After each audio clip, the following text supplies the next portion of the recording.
Hi, welcome to ToK Today. My name's Daniel and I've been helping a few students from around the world with ToK Exhibition Prompt number 25. How can we distinguish between knowledge, belief and opinion? Most of these students have taken the same sort of approach to this question, and I always suggest a stronger approach that will lead to higher marks in the exhibition. So I thought I'd make this video to show other students how to strengthen responses to this prompt. So typically what I see from students writing this prompt is a definition of knowledge, belief and opinion, and an object illustrating each of those. For example, there'll be an object and then a definition of knowledge, and the student will write that this object illustrates this definition of knowledge because da-da-da-da-da. And then they'll do the same for a definition of belief. Here's an object, here's a definition of belief, and this object illustrates this definition of belief in this way. And then they do the same sort of thing for a definition of opinion. Now, this approach is sort of okay. Well, actually, I think it's pretty weak. But for some reason, some students tend to get maybe 3 marks, maybe even 4 out of 10 for doing this approach. Now, the reason that I think it's weak is that it doesn't even start to answer the question. The question is, how can we distinguish between opinion, belief, knowledge? How can we distinguish? It means, how can we tell the difference? Now, if the question were, how can we tell the difference between a strawberry, an airplane, and my maths teacher, we wouldn't just show a photo of a strawberry and describe the strawberry. We'd have to say how it is different to an airplane and a maths teacher.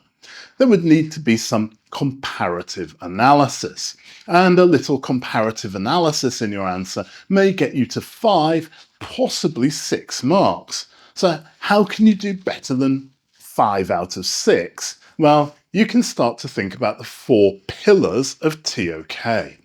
The production of knowledge, the acquisition of knowledge, the evaluation of knowledge, and the evolution of knowledge. Now, when we use these 4 pillars, we can start to ask questions about the ideas, about how they were made, who made the ideas, why they made them, who acquired them, why they acquired them, and what they're acquiring them for, and so on and so on. There's lots of questions that you could ask.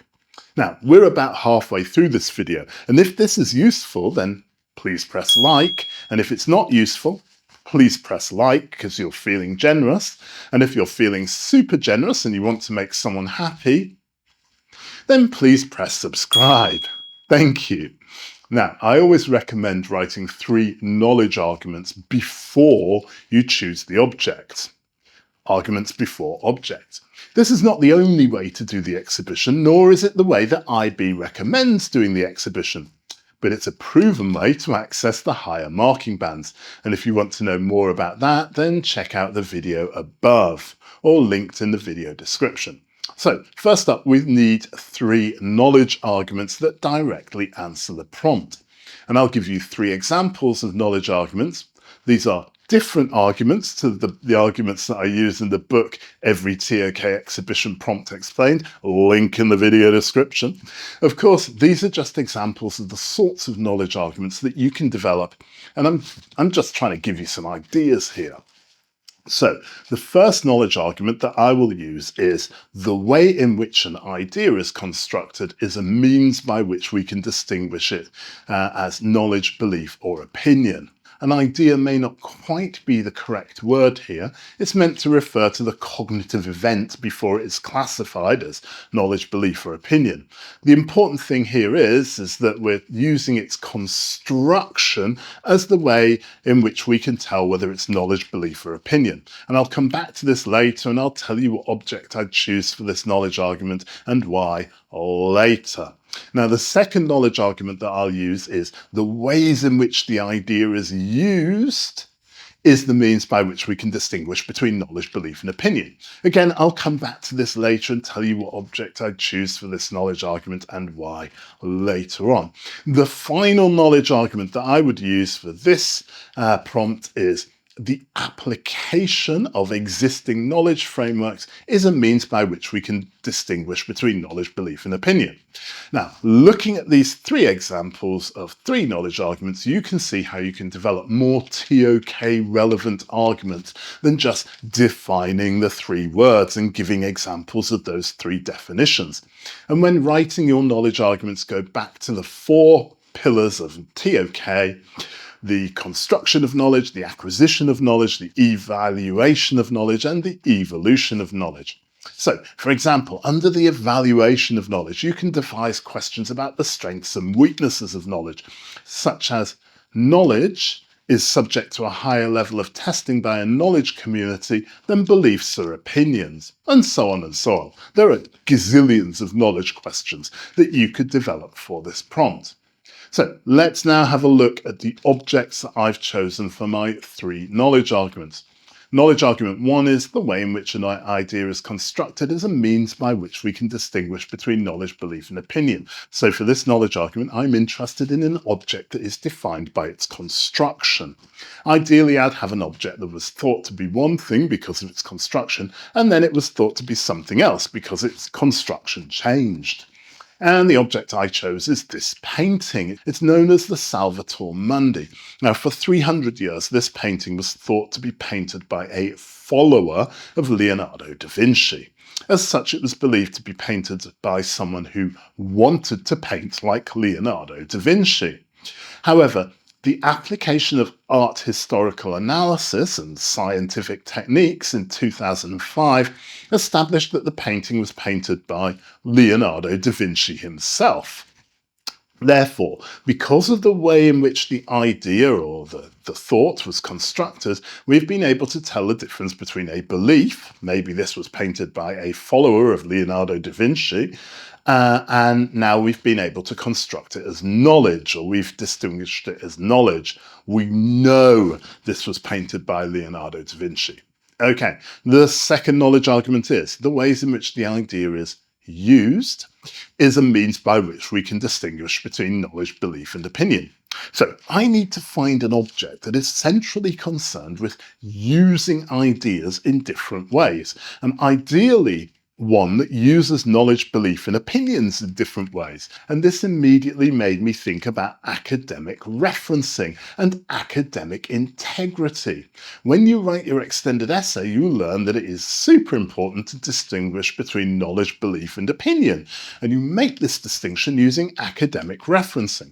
So my second object is the JSTOR academic database. Now, if you don't know this database, it's the most amazing treasure trove of academic research papers, most of which can be accessed for free. However, your school has probably paid for an institutional account that gives you unlimited access to everything in this database, which is a huge amount of stuff. It's amazing. It's better than a university library.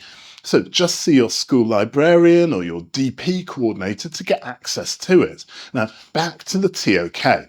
I'm arguing that JSTOR is centrally concerned with using ideas in an appropriate way depending on whether they are classified as knowledge, belief, or opinion. Okay, moving on to the third and final knowledge argument. This knowledge argument is that the application of existing knowledge frameworks is a means by which we can distinguish between knowledge, belief, and opinion. So I'm looking for an object that has been classified as knowledge, belief, or opinion because we have applied existing knowledge or existing knowledge frameworks to it. Now, I'm immediately drawn to any sort of fake news or memes that have been disproved because we've applied statistical or scientific evidence to them, showing that they are opinions or beliefs rather than knowledge. But, yeah, it's a bit obvious. So I chose this lovely, easy-to-read, popular economics book, Freakonomics. Now, in this book, Stephen Dubner and Stephen Levitt, the authors, combine statistical data, economic theory, and sociological theory to show some new and novel relationships between human phenomena, for example, the causes of academic cheating in classrooms, by teachers. Now, I'm using this object to demonstrate that whilst the ideas in Freakonomics may meet the criteria for knowledge, i.e. they are substantiated by statistics demonstrating theory, they are still open to interpretation and debate. As such, I'm finishing my exhibition with an object that shows that the different ways in which we select and apply existing knowledge frameworks may lead to the same idea being classified as knowledge, belief, or opinion. Therefore, distinguishing between the two may not be as straightforward as it seems. Now, all that remains for me is to write up these three knowledge arguments and their attached objects using the correct structure for the ToK exhibition. And if you want more help with that, then you can click on this video here. That's it. Stay ToKtastic, my friends.